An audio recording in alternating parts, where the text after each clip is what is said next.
here tonight, locked in, ready to go. We got a nice show for you tonight. We got a lot of different things going on at not just this top of the hour, but the next top of the hour as well.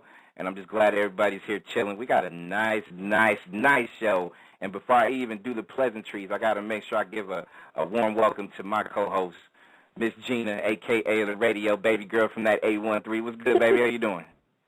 I'm doing good, baby. How you doing? Beautiful, beautiful. Not only beautiful, I mean, you know, we got a beautiful night. Listeners is tuned in. We got a beautiful guest that we got on deck. So, you know what I'm saying? We got her on the line, but before I actually give her that warm welcome, I got to tell people what they should do for me. And when I say this, I really mean it. I'll make sure y'all want to follow Dr. Pierce at Life Coach to Women on Twitter right now. And I want people to actually go super, super hard and go to shortyawards.com/lifecoachtowomen and vote. And you guys and you girls that's out there, the reason why you want to vote, I'll make sure we talk about that tonight. So without further ado, I want to make sure that we give it up for Miss Dr. Pierce in the building on Tuesday Ladies Night. What's up, sweetie? How you doing? I'm doing good tonight. See, if you're doing good, then that means that the whole night will be electric then, because, you know, when your guest is on point and feeling good about itself, that just makes the whole thing go. How's everything? Oh, I'm doing good. I'm excited to be on tonight. So here we're empowering women tonight. Is that what we're doing? We're telling them how they can believe it. Oh, yes, of course. And so for our listeners that are on tonight, we got a lot of women that are listening in, and are they ready to go to the next level? Or? Yes. Not only the next level, us as guys, we want to know some information too. Like, you know, to me, I think you can always be a better man if you learn from women as well. You know what I mean? So absolutely, I believe that. I believe that too. I'm excited right now. What we got going, I'm glad that you gave a shout-out for the Shorty Awards for me. I got it nominated by a group of women, actually, who were mothers, who I've helped succeed in the last year and take them from either zero to making six figures, or either they already were in their businesses and they went to, you know, making 6 or 7 figures. So they decided to nominate me for that award. And I thought it was pretty good. I didn't even know about it. I said, oh, this is a good idea. I like it. So since I got nominated, I decided to go hard on it. So I appreciate you giving me that shout-out for the Shorty Awards. But that's what I'd love to do, is see women succeed and empower women, especially women who feel like they have a passion and they have a purpose, but they just don't know how to profit from it. And men as well, like you said, men as well. But I really feel that there's so many women out there that they have a calling, and, you know, they have something that they want to do. They feel like there's something more to their life, but they feel like, my goodness, the sign of the times, things that are happening, allow me a downside from the job.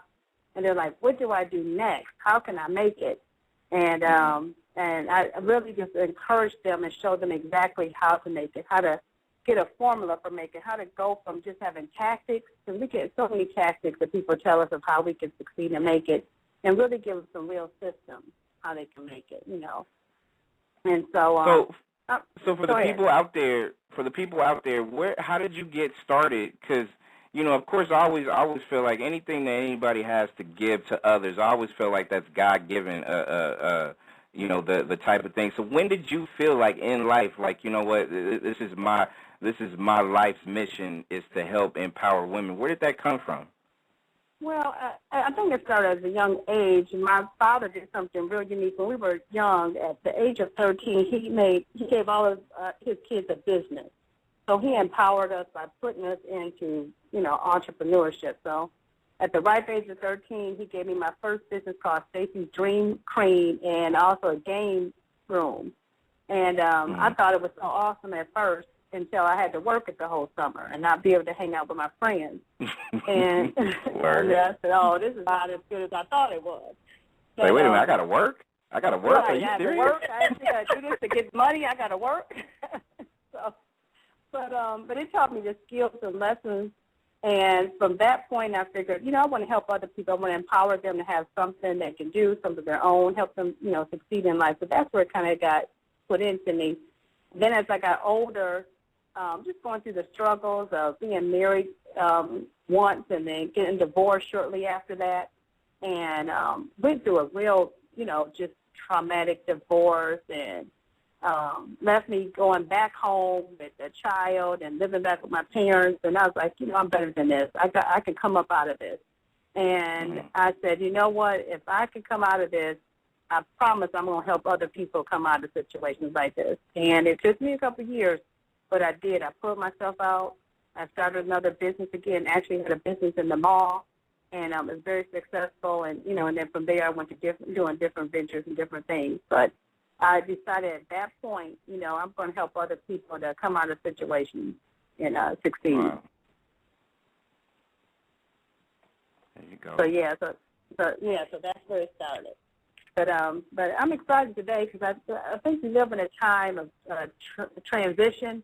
I know there's a lot of being Black History Month. I've had an opportunity to do a lot of interviews in the last few weeks just about Black History Month and women in history and Black women. And, I think that we have been in transition for years, but I think that even over the last year, it's been trying times, and women have had to go through, different job situations. Some of them, they lost their jobs, didn't know what to do next, and they're looking for somebody to help them. They're looking for, what can I do? But it can be exciting times as well because it causes you to, look at what you really love. Sometimes when you lose something, it can be a good turning point for you, and then you have to decide, where do I want to go next? And so it's causing a lot of women to go into starting their own business and doing their own thing, something they've been wanting to do for a long time that's been sitting on.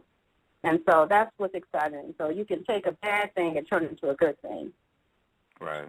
You take work, though, and so no doubt. Sometimes we're kind of lazy, but, I say laziness, I define it as an unwillingness to inconvenience yourself. And so a lot of times we can't take advantage of opportunities because we're just unwilling to inconvenience ourselves. Like for you, for instance, you got this radio show, and I know that you love what you do, but it takes work. It takes work, and you're successful at it. But sometimes I'm sure it can be inconvenient, but the outcome is good. No doubt. So, Baby girl, I know you got a question, so go ahead. Okay, I was going to say, since it is Black History Month, what women or what woman in Black history, has helped you, go forth in your dream and to become who you are? But you said that again. You said, what are you saying? What other woman do I know? Yeah, who inspired you?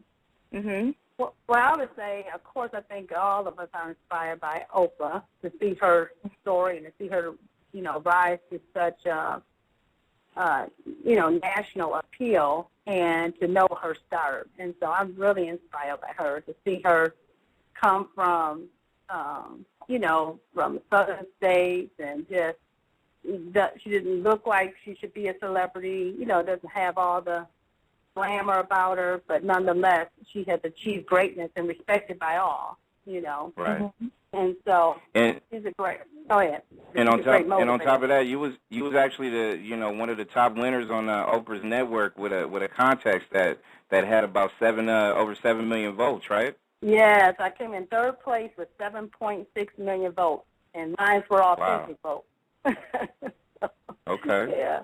Okay. Yep. So 7.6 million. So that was a great contest for Oprah's own show, and it was a good experience too, to be able to meet the people from her network and see some behind the scenes, how they do things, and so it was great. It was a really good experience. Actually, it was a great turning point, even for me. Even though I didn't win the contest, I still had 7.6 million votes. So the day after that contest was over, immediately it changed things. So it changed things with the media, and I got to meet with different publishers, about book deals and that kind of thing. So it was a great exposure. Yeah.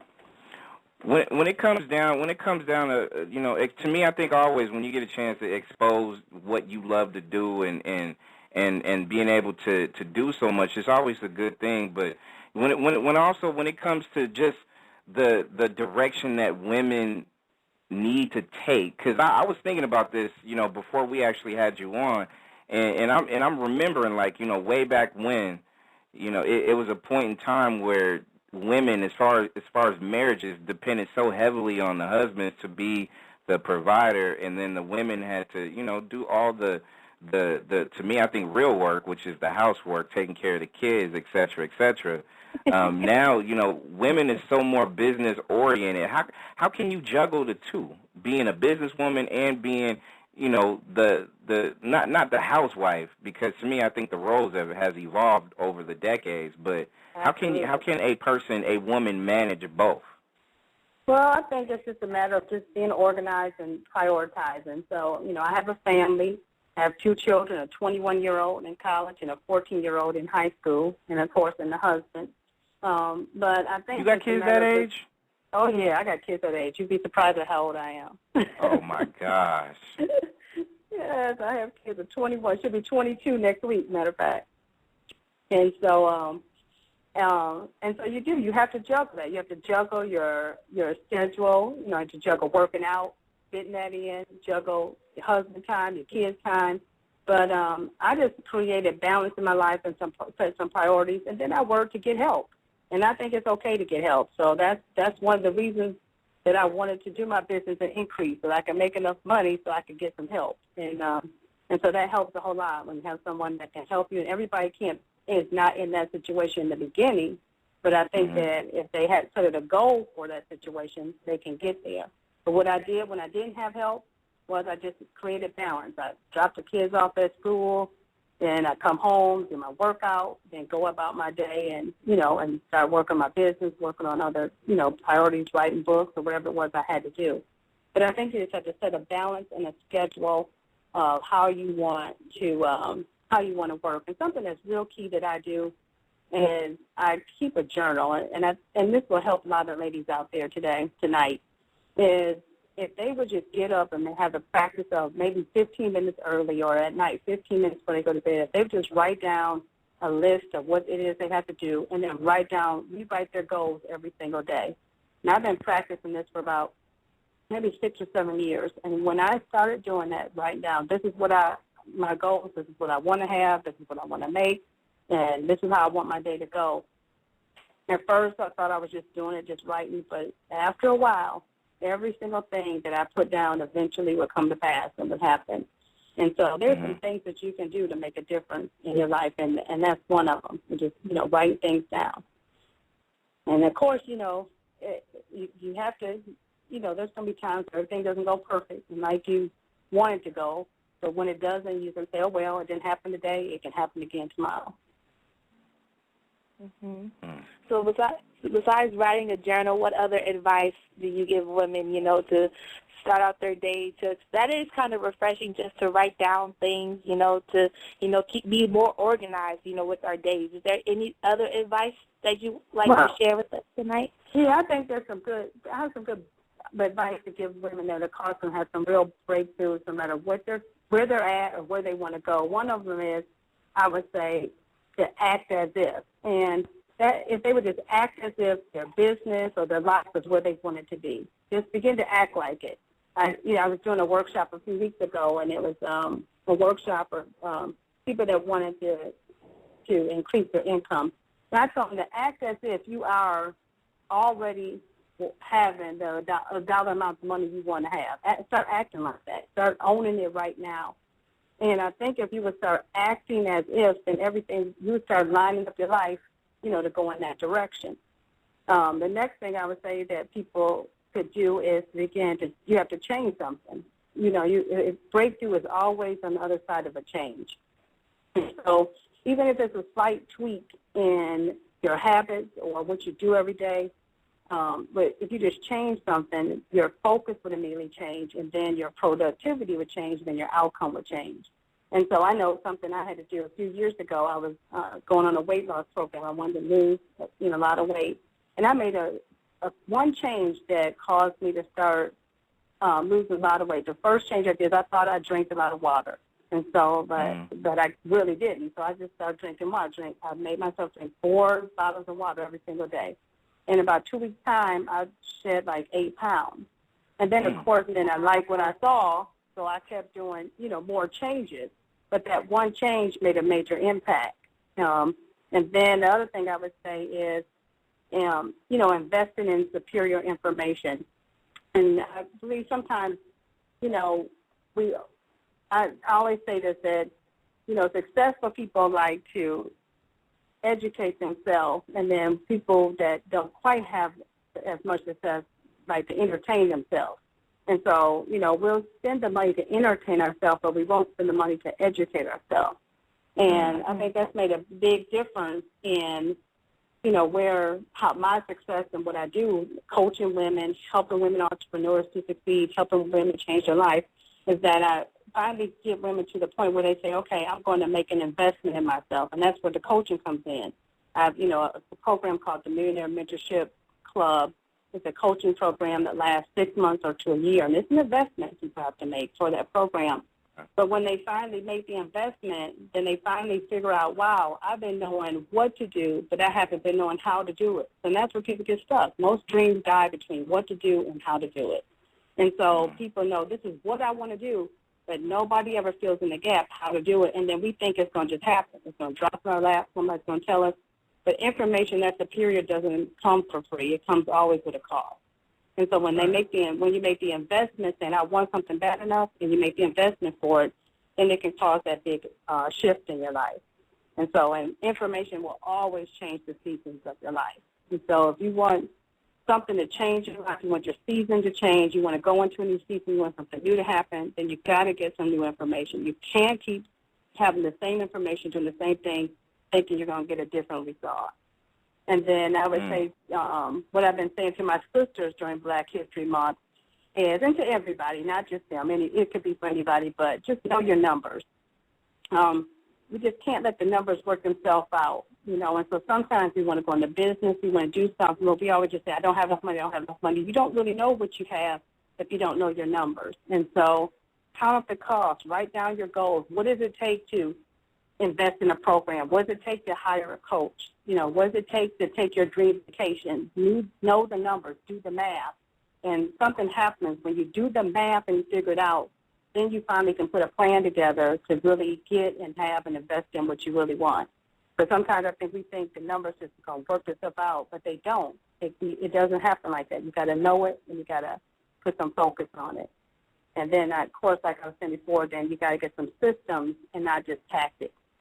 And so I think that we miss out on so much, and we don't empower ourselves because we're using a whole bunch of tactics, and we don't have a step-by-step plan or system, a systemized way for our business or for our life. And that's where, when I decided to do the coaching, that's what I did. Is I created a systematic plan, a 6-month or a year's plan for people, mainly women, but I have men in my coaching program too, and they follow the system, and then it caused them to have success. Like for instance, I have a young lady, she's a doctor actually, and she's in my coaching program, and she wanted to have her own business on the side. And so when she came to me, she didn't know what she wanted to do. She just said, I just want to have a business, so I'm going to take your program and see what happens. And after about 2 months, she created these notepads. And they're kind of like, you've probably seen different ones in stores, like they're just simple notepads that say like a babysitter list or a list for the mother, whatever. So she created these notepads, and she created them for the medical industry. And so we created them together actually in a session when I was working with her. And I said, okay, let's get this done in 30 days and get them made. And she got them made. She said, well, who's going to buy them? I said, don't worry about who's going to buy them. Let's just get a system, get them made. So she got them made, and then after she got them made, I woke up one morning and I said, you know what? I said, just go into the pharmacy and just go and show them to them and ask them if they want to place an order. And she went to a pharmacy that day, and they placed an order.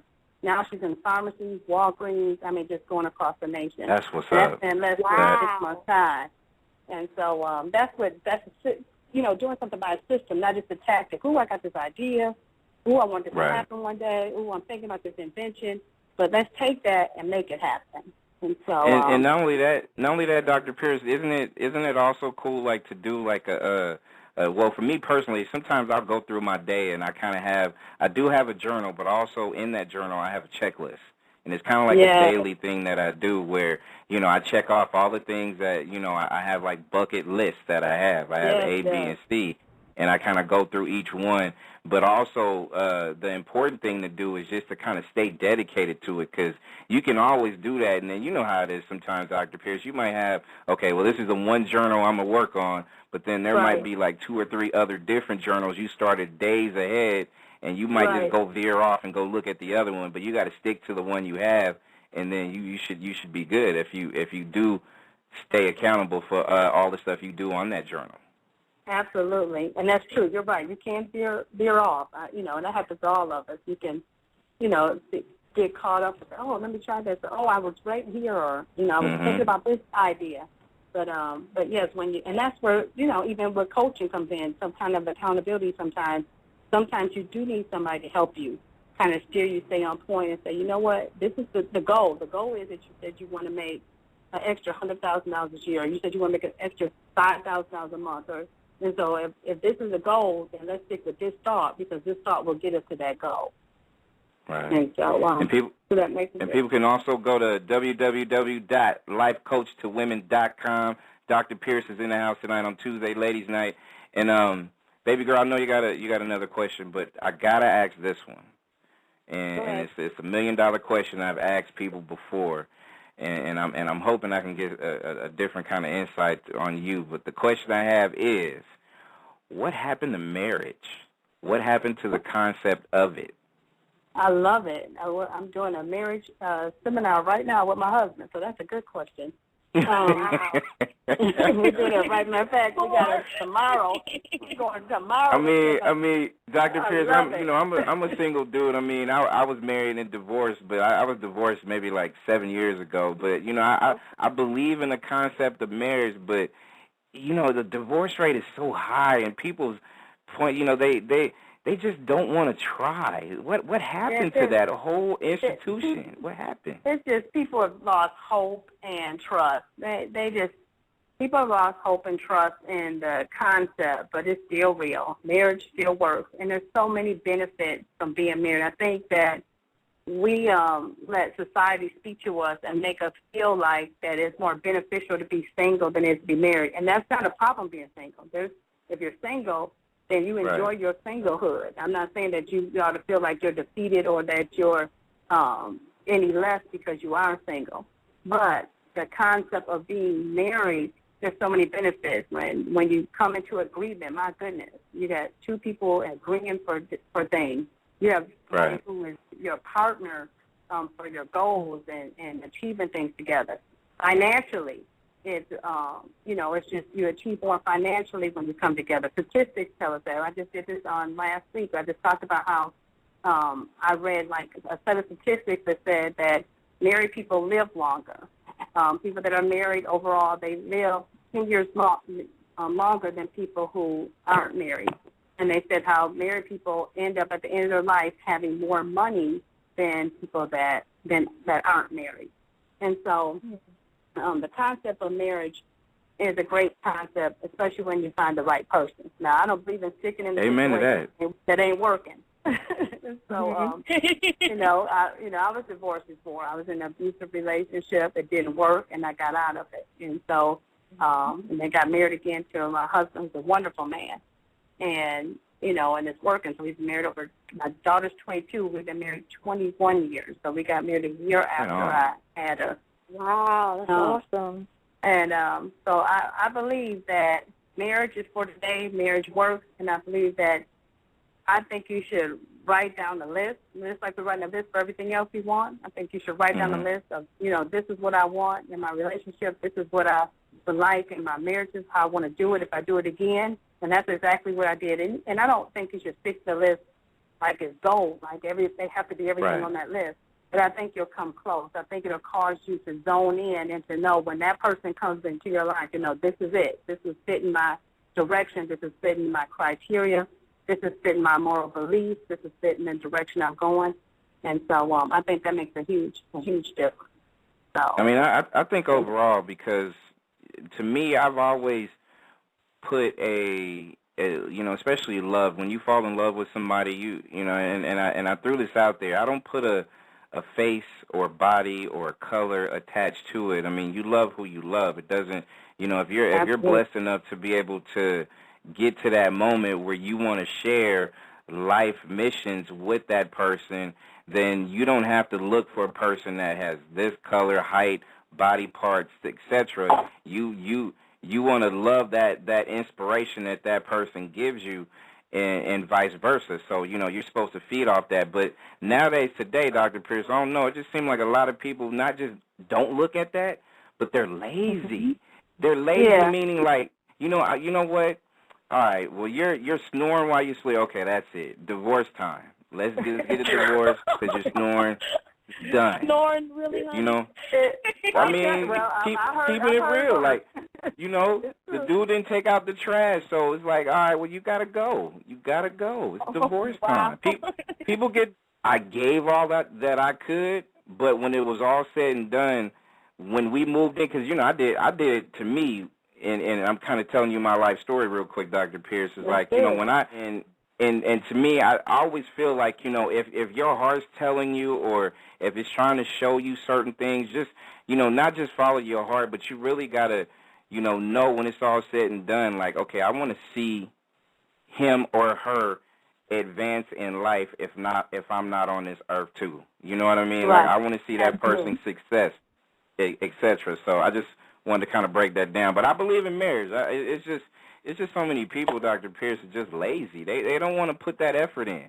No, they don't. That's true. It takes some work, and you got to be willing to work at it, because it's not going to be perfect. Nobody's perfect. The guy's going to have his idiosyncrasies, and the lady's going to have hers, but you got to be willing to say, you know what, we're going to make it work. You got to be willing to say, we made a commitment, and we're going to stick to that commitment no matter what, especially when there's nothing else going on. There's no abuse. There's no, nothing like that. Mm-hmm. So there's no secret. There's no secret. No special sauce. No certain mix or something that could just hold a marriage poof. Together.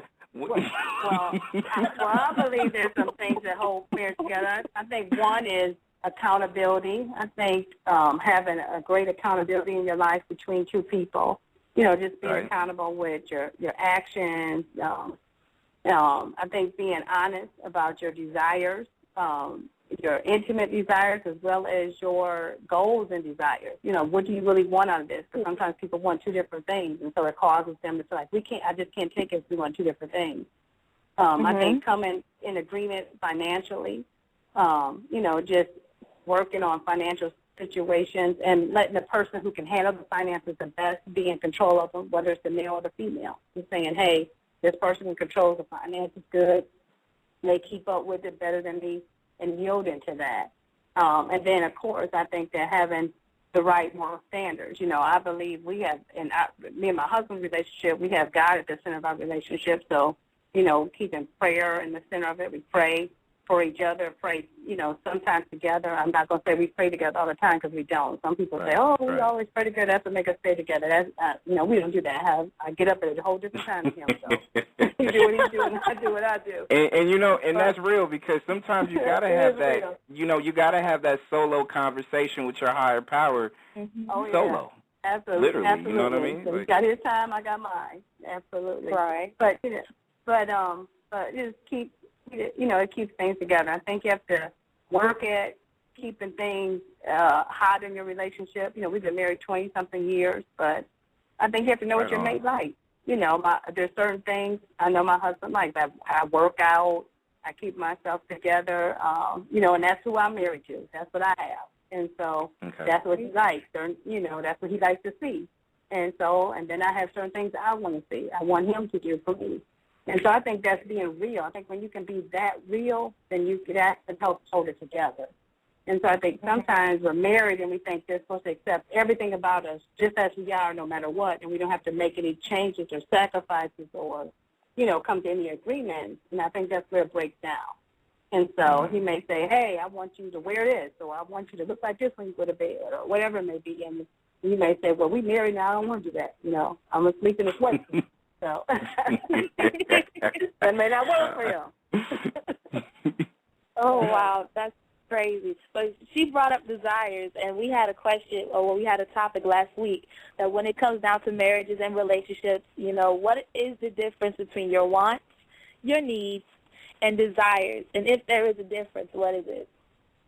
I would say that the difference between your wants, your needs, and your desires is that I think that they all have their place. I think that your desires are something that, hey, I desire this. This is what I desire to have. And desires are good. Desires aren't bad. I think they have to be in the proper place.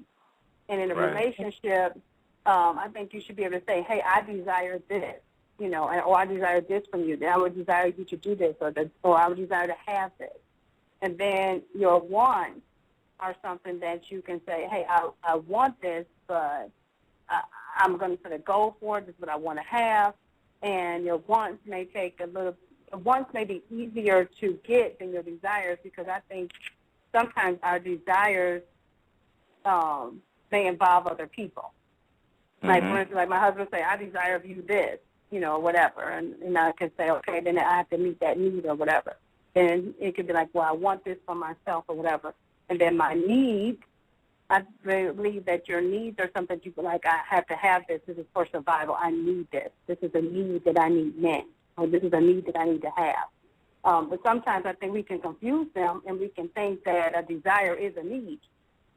And if we think, well, this is a desire that I have, but if we feel like it's a need that's not being met, then we can feel like, well, this is not working because you're not meeting all my needs. And then maybe your needs are being met, but you just don't have all your desires met, all your extra things you want, met or whatever. And so I think I'm explaining that without being kind of thinking in one direction as I'm talking about in intimacy, but, and Dr. Pierce, too, when it comes to desire, though, like, to me, I always feel like it's good. Just make sure you use it for good and not for evil, because that desire can turn into stalking, like, real quick. Oh, yeah. Yeah, definitely want to. Exactly. The desire, you want to make sure that your desires are being used in the right context, for sure. Right.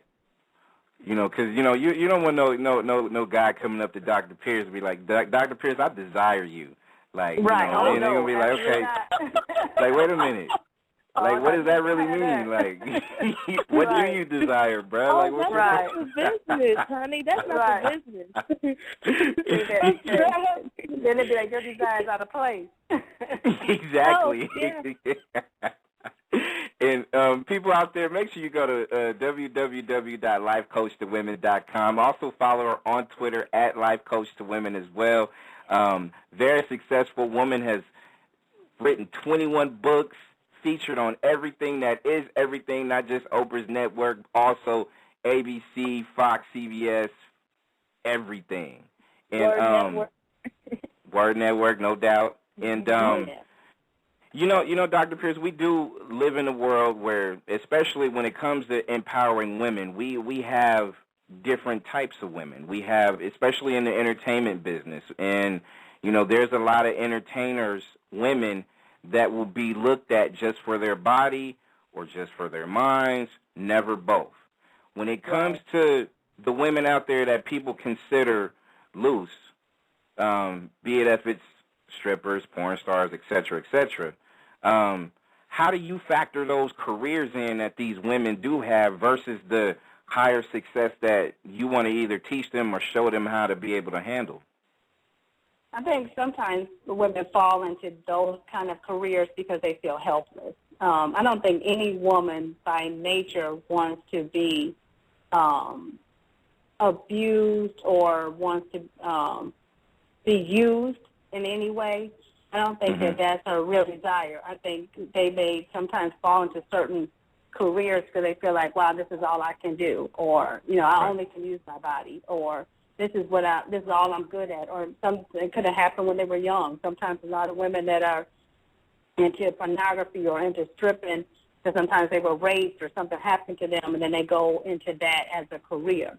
But they don't really love what they do. I know that I've had a lot of women that I have counseled and coached and had to have the opportunity to get them out of situations like that and to get them into real successful businesses and careers, and not one right. of them that I had the chance to counsel loved what they did. They just felt like it's what I had to do to make it at the time. So in other words, I mean, and you just said it right there too. I mean, there is some. I mean, there's a majority of women out there that do not love what they do, but they do it because A, they have the body, 2, they have the money, right. or there's money involved. So let me just right. use it for what it is, and stuff like that. And then there's the other ones where it's kind of interesting where you said it, because I've talked to models, I've talked to strippers before, I've talked to porn stars before, and it's you get that different kind of mix. Some people, some right. women do not want to do it because they do have children to raise, single-family homes, etc. There's something more hidden underneath, so to speak. Right. But from the women's point of view, when they do have a career like that, and when the guys look at them strictly based off of that, what can we do as men to be able to kind of either curb that or figure it out? Because we do live in a society now where everybody looks at, not everybody, but enough people look at another person from the outside in. They look at what they drive, what they look like, what body parts they have, what car they drive, and what color you are nowadays. And that's still circulating heavy. So what can we do as men to be able to kind of break that monotony, so to speak? I would just say, I don't think you'll ever take away the fact that men are motivated by sight. And so if they see an attractive woman or something, then they're going to have, they might look or take a glance or whatever. So I don't think that can't go away. That's by nature. We're created. That's the way we are created, motivated by sight. But I think what can happen with men is that if they show the respect level, I think that if they've seen a woman, they say, wow, that's her position or that's what she's doing. I don't think she really likes that or whatever. I think if they just showed a certain level of respect for her or treat her in a certain way, then it would make her think twice about what she was doing. If you didn't treat her as if I'm looking at you just for your body, but if you just looked at her and had a regular conversation like I'm looking at you for who you are, then I think that would make her think, wow, man, this person is really just talking to me for who I am. They haven't made a pass of me. There's no, there's no gestures being made. There's nothing happening here. Then I think that would make them feel like, oh, wow, I could do something else. There's more to me. This person really respects me. I am a respected person. But that might make them think twice about what they're doing. If you're saying that there's something you can do just in, a conversation or in, or in just regular passing with someone in that situation. Right. Yeah, because I think overall, there's a lot of men out here. There's a lot of men in general. You want to try not to disrespect, but at the same time, you see it for what it is, and you just go for it for what it is. It's that here and now syndrome that so many men have towards women. So they kind of look at, okay, well, since she don't respect herself that much by throwing herself out there, then maybe I shouldn't do it. And that's not the kind of life that I feel like a man should be able to give a woman, or a woman should be able to, I guess in a lot of ways, just, to me, it all depends on a level of respect. Like you said, to me, I think 110% all women want to be respected. Absolutely. 110%. They want to be respected, no matter what profession, condition, or whatever it is that they're in. All women want to be respected, and all women want to be really loved.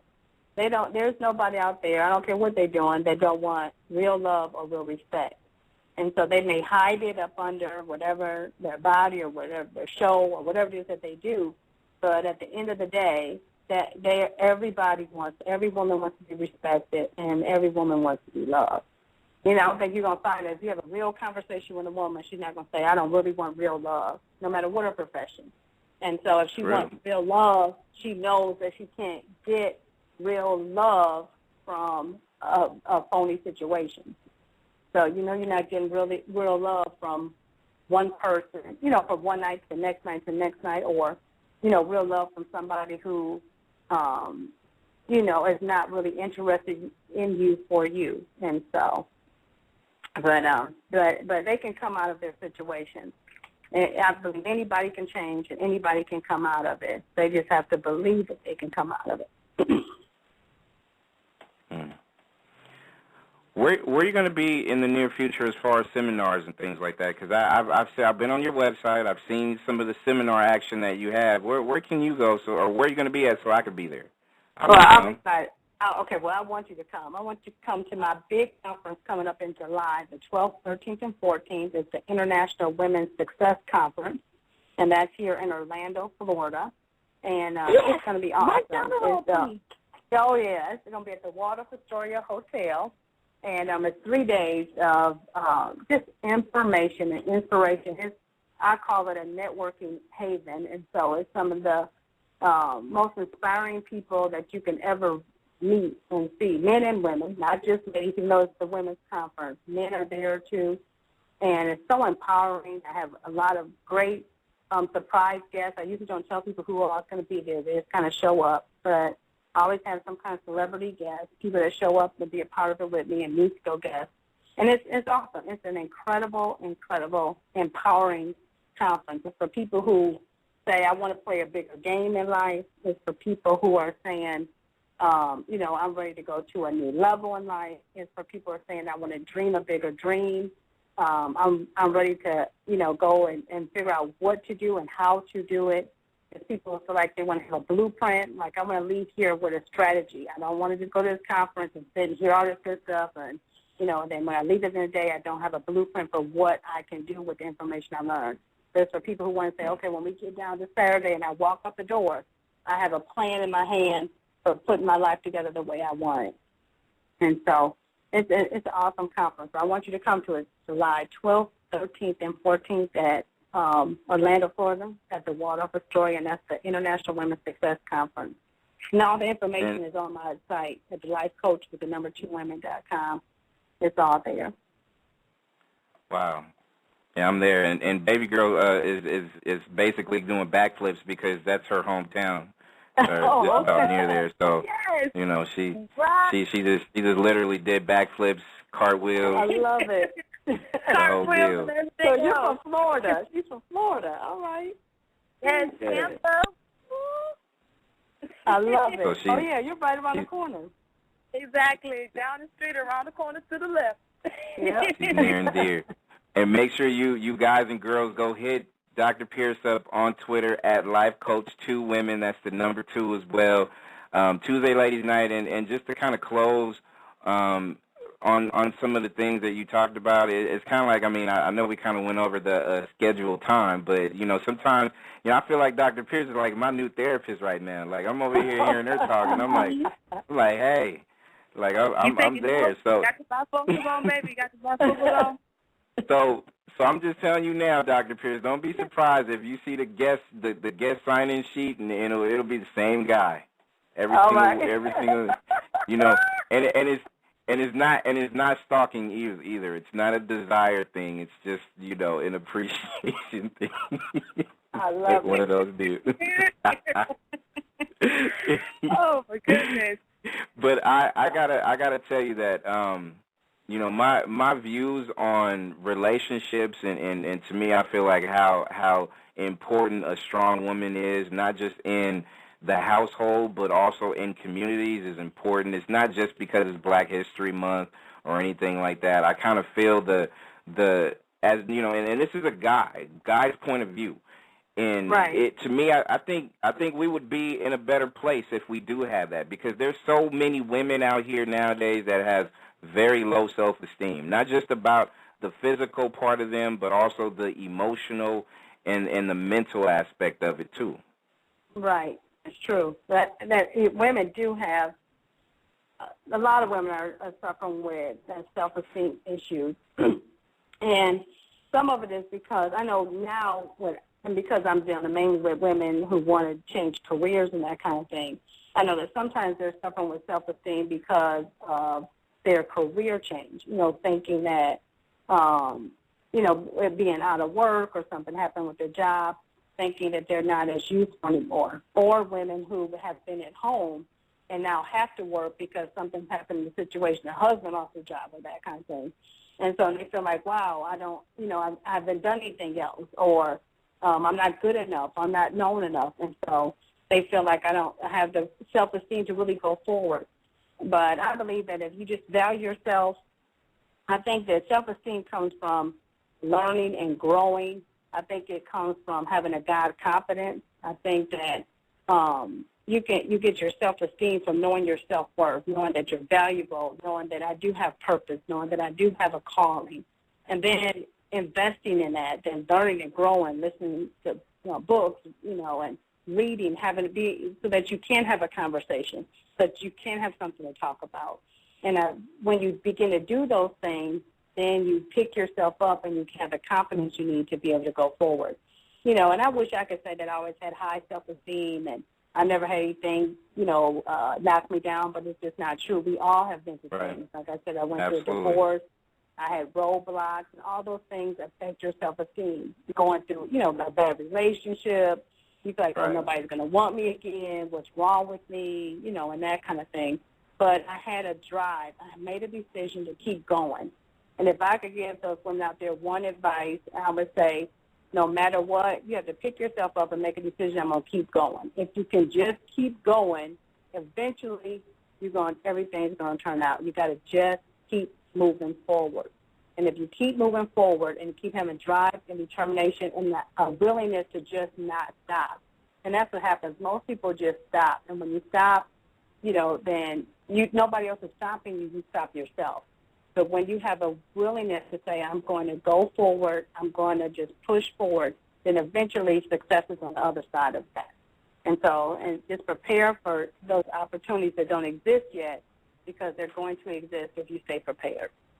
And is it not self-worth an amazing thing? That's an amazing power that a man or a woman will have. I mean, especially being able to see that self-love that woman has for herself. To me, I think any right male would be able to look at that in awe, because not only you don't see it enough, but to me, I think any time that a woman does have that, it radiates. Like, I think real men gravitate to real women like that too, when they do have that self-worth, that self-love. You know what I mean? Like, beautiful thing. Beautiful thing. Absolutely. Absolutely. I think guys really like to see a woman that has self-confidence and has her self-esteem intact. I think that helps her from not being so needy. I think that makes her more confident in who she is and not feeling like I have to have, I need this person to do everything to complete me, but they feel like, hey, I have self-confidence and I feel complete, even though I want a mate, but I feel complete in who I am. And so I think that makes a big difference. I think it's very attractive to a man. Oh, no doubt. I'm standing up and giving the wave, and that's it. I mean, it ain't nothing better than that. It ain't nothing better than that. If that radiates, and to me, I always said, like, if that shines on a woman and a woman sings to me too, that's it. We get married. That's rap. It's all over. Done deal. Done deal. She has to sing too. Like, I don't care if she's off key. If she's off key and she sings to me, it's done. It's done. We get married. Well, I'm glad that wasn't my husband's criteria. I would have lost that one. I can do a lot of things, but singing is not one of them. I stay out of that lane. Hey, it don't mean, Dr. Pierce, it don't even matter if you off key. If you off key, it don't matter. Just as long as you sung to me, like, it's okay. Right. It's all good. You can check out Dr. Pierce. Go to the website. All the information on where she's going to be speaking, everything. That has a lot of information to go check out. Go to www.lifecoach2women.com and also follow her on Twitter at Life Coach to Women as well. This woman's done so much. Go ahead. Oh, I was saying, put that vote in tonight for the Shorty Awards. Make sure they go on Twitter tonight. Absolutely. Go to shortyawards.com/lifecoach2women also. Do that, not now, but right now. Make sure you go ahead and put that vote in.